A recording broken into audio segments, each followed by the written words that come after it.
अलकादेश. जय गुरु गोरखनाथ. मित्रांनो, नाथपंथामध्ये मौखिक आणि आत्मिक अशा दोन गुरुदीक्षा आहेत.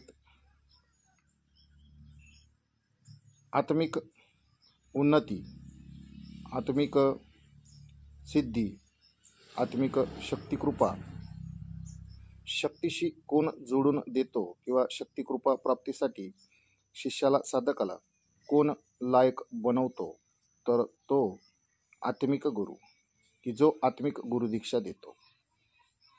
मित्रांनो, आत्मिक गुरुदीक्षा ही तुम्ही पहिल्यांदाच यूट्यूबवरती सोशल मीडियावरती ऐकत असाल, कारण आत्मिक गुरुदीक्षा देणारा व्यक्ती सध्या खूप विरळ आहे. जो व्यक्ती पुरातन सिद्धी विद्या जाणतो तोच व्यक्ती आत्मिक गुरुदीक्षा देऊ शकतो. आदेश.